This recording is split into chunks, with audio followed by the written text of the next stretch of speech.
Hey everyone, welcome back to the channel. This week's Star Trek, Strange New Worlds episode takes us straight into Vulcan territory, and let me tell you, it's hilarious, weird, and kind of brilliant all at once.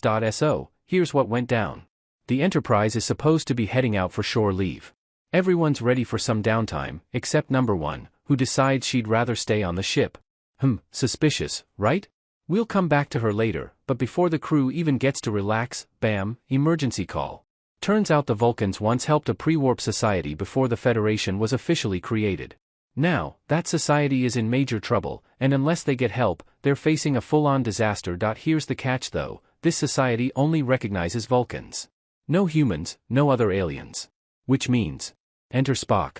He steps up to lead a rescue team with Pike, La'an, Chapel, and Uhura, and here's where it gets really funny. In order to blend in, they use a formula to temporarily become Vulcans. Yep, full-on ears, logic, and all.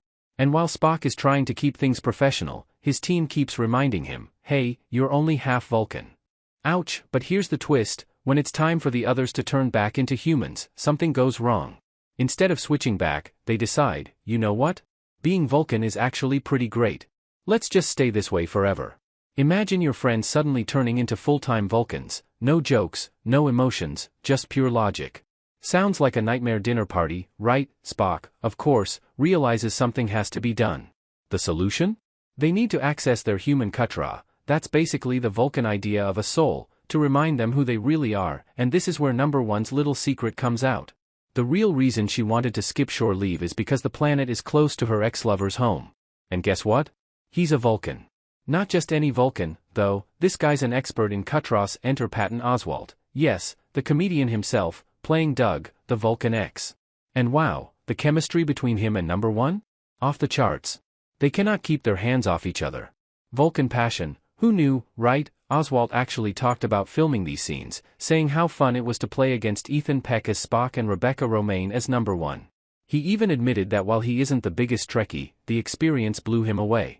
The set was so immersive, he said walking around it really felt like being on a starship, and honestly, that's part of the magic of Strange New Worlds.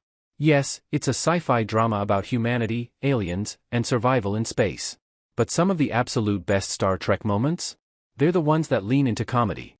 And this episode proves it again. Oswalt explained it perfectly, humans will always make mistakes, be goofy, and mess things up.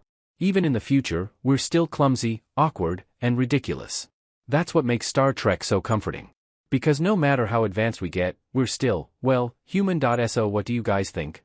Would you want to live life as a Vulcan, or would you miss emotions too much? And how about number one's Vulcan X? Do you think we'll see him again in future episodes? Let me know your thoughts in the comments, because this one was a wild ride. If you enjoyed this breakdown, hit that like button, subscribe for more Strange New Worlds updates, and as always, live long and prosper.